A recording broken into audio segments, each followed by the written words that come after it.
literally nobody has noticed yet, but I have put so many Easter eggs into these coloring books, and I mean, they're subtle, so like I get it, but I am a little sad that I've not gotten a single like comment or message or anything. So I'm just gonna tell you all of the Easter eggs, and now maybe people will be on Easter egg watch for the future coloring books.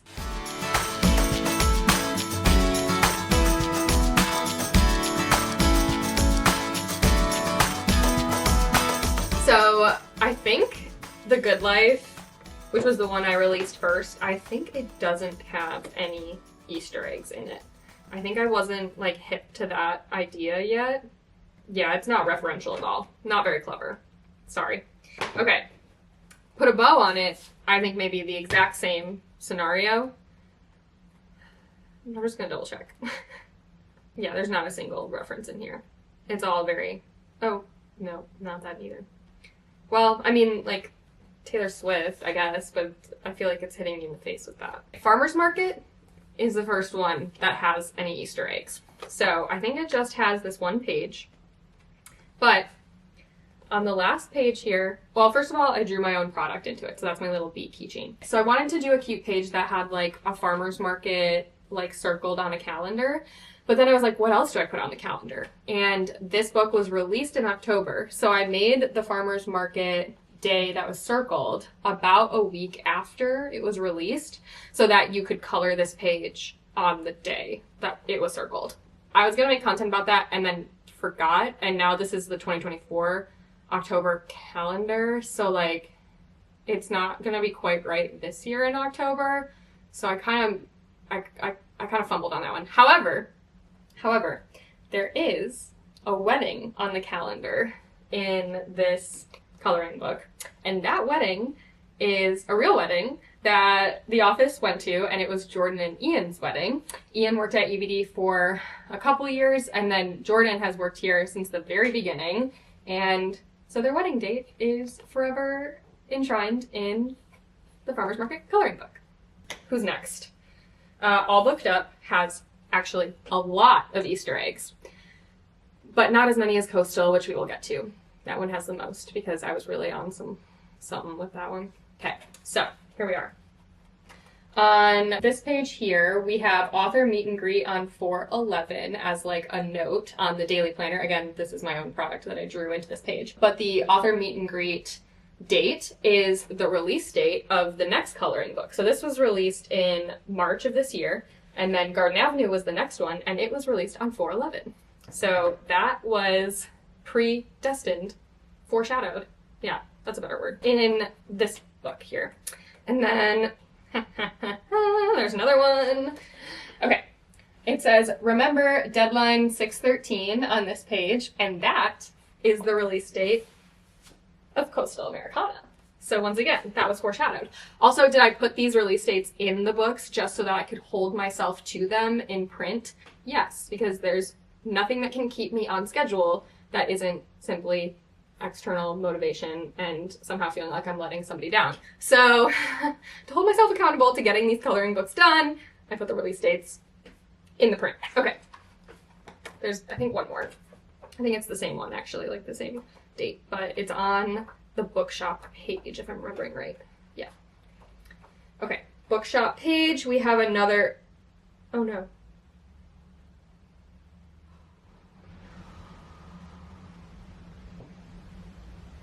Oh no. I didn't realize that I committed myself to a release date next year already. I thought I put the release date for Garden Avenue on this page. Sorry. I thought I was gonna have a break. So what are we releasing? And when? Well, I think I just picked out a future release date being like, oh, it's a Friday. Like, that's when I always release them. And like, it'll be something. I don't know which one it'll be yet. And I don't know. I don't have any started. Well, okay. Anyway, I have 131 in here. So 131.25, 26 is apparently gonna be. Is that even right? Is that even a Friday? Was that what was I going for that? Or did I forget to change it? 26. What was I on? I think I thought this was going to get released in January. I think that was supposed to be this release date. It's supposed to be 131. Because 131/26 is Saturday. Oh. Alright. Well, now we have to release something on a Saturday in 2026 to keep it going. So, anyway. It's a date. Not as mastermindy as I thought I was. Okay, moving on. Garden Avenue. I guess kind of a little bit of an Easter egg is on all of the seed packets. I have Garden Avenue Seed Company? Yeah. So that's kind of, referential. And then, well, I guess the whole book is a little bit of an Easter egg because I called it Garden Avenue because my grandma lives on Garden Avenue and my mom grew up there. I was like, that has to be the title. And this page here has the little street sign. There is a really cute street sign, and since it's like a dead end, it's literally the only sign on the little pole, so that is giving my grandma's street. And then, yeah, every single seed page has Garden Avenue Seed Company on it too. So, and then I think I put that coastal, so I'll point that one out. I forgot about that. I'm trying to keep them all in the same cinematic universe, like all the coloring books are from the same world. Okay. It's giving very Emily Henry. Yeah. Or Taylor Jenkins Reid. Mm-hmm.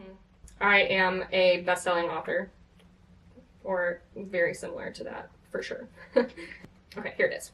So, we have another release date. Basically, anytime you see a date or a number, it's probably a release date, unless I got it wrong.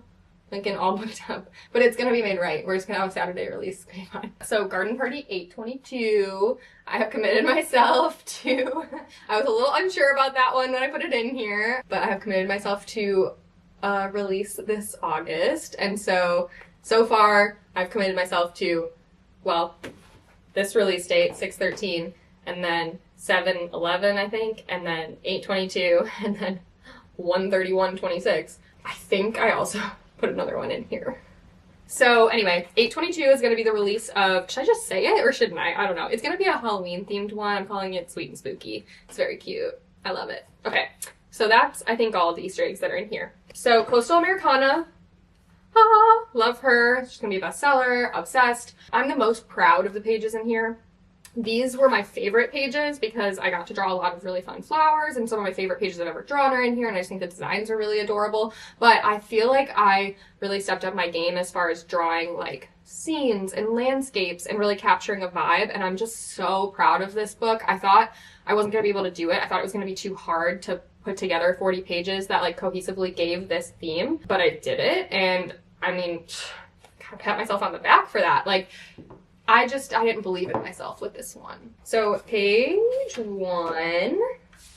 One of my favorite pages. Also, look how adorable this is. I'm obsessed. This is one of my favorite pages just because I feel like it's very cute and it's hard. I like to draw objects and flowers and things that don't have a lot of perspective or scale, or like when you do a whole illustration, you have to get the perspective and scale correct. And like, it doesn't need to be realistic necessarily, but it needs to be coherent in a way that is true to your style. And so, like, obviously these buildings are not like super perfectly proportional to like a photograph necessarily, but like they make sense next to each other, and that I feel like could easily go wrong. So like, there's a lot of thought and effort that I put into making a lot of the scenes in here make sense. And yeah, I'm just proud of myself for growing as an artist through drawing all these coloring books. Okay, sorry, back to the Easter eggs. So on here we have Finn Street Seafood, and we also have Buck and Bill's Bait, and both of those are references to my best friend's cats. So my friend Erin has Bucky and Billy, and those are her cats, and then my friend Lexi has Finn, and that just felt right. I was like, oh, what have I put on these signs? And then, I don't know, like, cats like fish, and it just felt right. I don't know. Okay, and then keeping with the pet theme, another page that I'm very proud of, again, it's like a whole scene, is this one. So it has over here Layla's lobster rolls, and if you've tuned in for a while now, you probably are familiar with Layla, our office dog. My sister Melanie, who works here, her dog is Layla, so I put her in there. I thought it was cute with the little alliteration. Also, this book is, again, very self-referential. So Blue Harbor Cafe appears a couple other times in the book. And then I'll just flip to the previous page. We have the hydrangea seed packet, and you can see it's Garden Avenue Seed Company again. So, again, cinematic universe is being retained. This page, on all of the tickets... Oh, there's a ticket in here that I missed. Okay, hold on. I'll get back to that in a second. On all the tickets, I put numbers that are significant on here. So 7/11/25 is the next coloring book release day. And then Coastal Americana Beach Club comes back later in the book too. That one's fun because it's not literally presented as a date. Yeah. It's like you've really It's upped your more Easter egg surreptitious, game. Yes. exactly.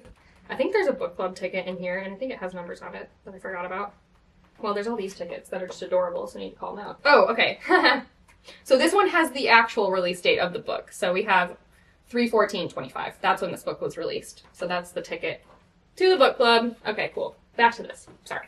Another page that's just a huge fave of mine. I did have like a reference photo for this, so less of a pat on the back for myself. But I am obsessed with this page. It's so cute, and I feel like it turned out amazing. And also, I did a great job with the perspective on the flagstones, I think. The flavor of the day on the little A-frame board there is Randall's Peanut Butter Swirl, because I was like, what do I put on there? And my friend Claudia has been very supportive in helping me censor my coloring books, in that sometimes I will draw things that I don't realize look suggestive.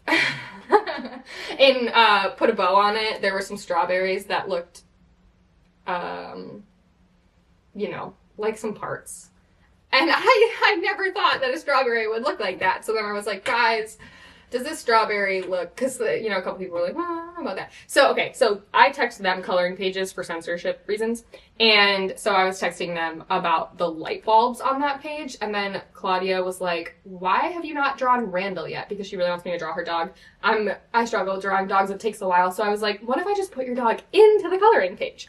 So Randall is now forever enshrined in Coastal Americana, which makes sense. He's a very sophisticated boy. Okay, so Randall is represented, and then on the pet theme again, we have Skipper Sunblock, and this was because I was asking Olivia, our intern, forever intern, who is full-time now, about the perspective on this page and whether it looked weird, and she was like, you should draw my cat into here, and so her cat is Skipper. So Skipper is on the sunblock. And then right next to it, I really wanted to put a Last Great American Dynasty reference into this book because it's only right. You know, Rhode Island and the vibes are there. And so we have Holiday House Rhode Island on the keychain, which I think is cute, and now I kind of want that as a keychain for myself.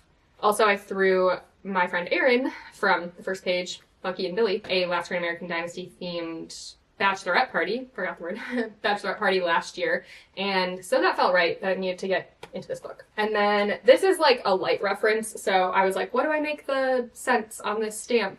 And so I made it 6 because this is the 6 coloring book. The first one that I did with the publisher is coloring book 0 to me because it's not like my self-published coloring books. So this is number 6 of like my coloring books, and it needed to be on here. I could say something about literally all of these pages.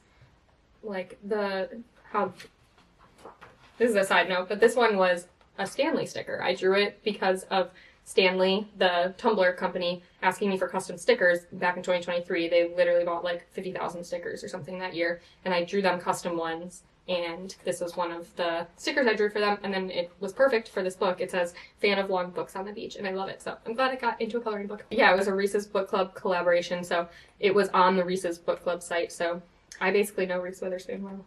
The last page is such a whopper of references and Easter eggs. So first of all, she's adorable, love her. I need to do like a bulletin board page for every single book, which reminds me now that I'm working on the last pages of the Halloween one, I really need to add that in because it's just so cute the way it turns out as like a collage, and I love it. And it can be so referential, which is really fun.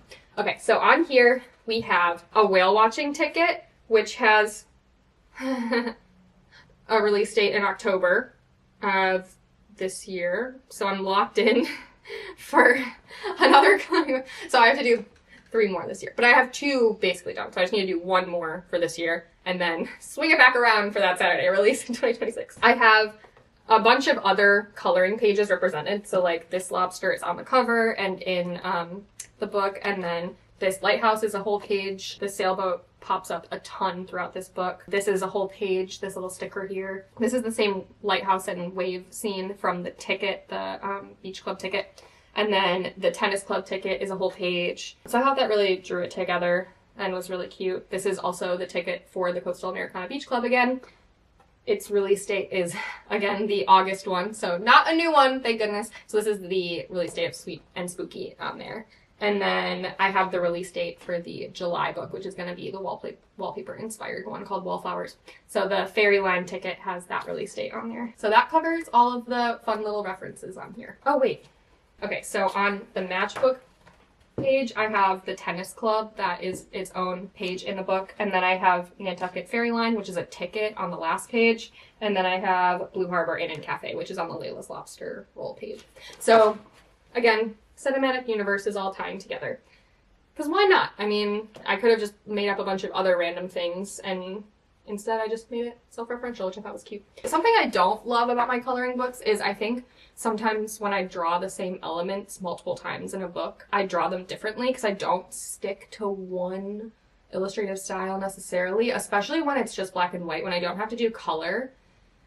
I don't necessarily stick to the exact same style the whole time, but I'm getting better. It's all kind of converging a little bit. And I think Coastal, I've just kind of leveled it up a little bit and made the style slightly more realistic. But especially with like the landscape pages, I think it's been just a lot more detail and a lot more scenic versus just like put a bow on it. It was a lot of just like, here is a very simple design and not quite as much detail. And those pages are nice to intermix because I like to have a variety of difficulty levels and time commitments, but there's just a lot less going on in a lot of the pages in Paboy. It's just like, okay, here's 3 champagne bottles.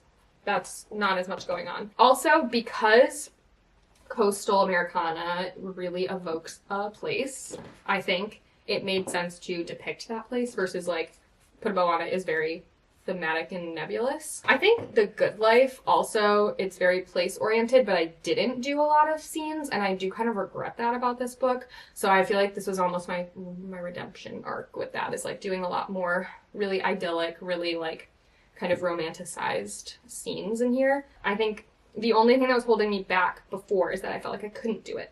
So the fact that I was able to find it within me to draw something that I was satisfied with. Especially like buildings can be really hard, and like I said, perspective is difficult. Anyway, I'm super happy with this book. I love all of the pretty landscapes. I think they all turned out super cute and really add a lot of dimension to the book and variety. So if you want to draw this adorable, or color in this adorable lighthouse, you have that option. But if you want something a little bit simpler, you know, we have the shell pattern. So there's a good mix of like patterns and just like individual illustrations and pretty scenes. I love it. And I'm very proud of this book, like I said. So this one is full of references. Wallflowers, which comes out in July. I'm just giving away the whole game here. Wallflowers doesn't have any references in it because it's all wallpaper themed. So I can at least breathe easy that I didn't add an unexpected release date in there. And then I have to draw another coloring book that's going to be the October release that I've been referencing. And that one, we'll see if I can make it reference free.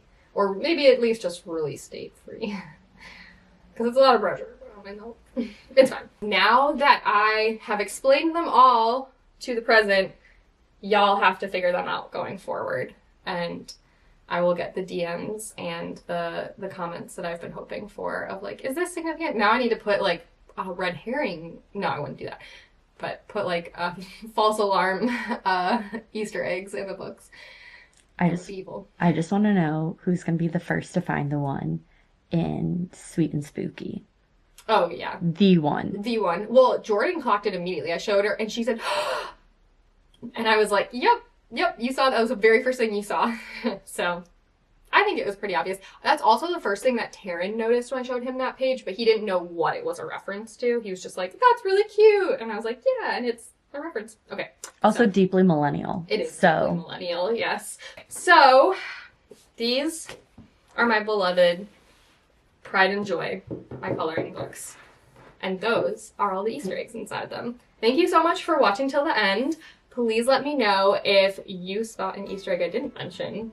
I think I got them all though. Leave me any comments for ideas for future Easter eggs, because it doesn't always have to be a release date. Ideally it wouldn't be, because then I'm, you know, locked in. And yeah, if you have any other questions or comments, leave them below. Don't forget to like and subscribe. I have a lot more coloring books coming out this year, so you're not gonna wanna miss that.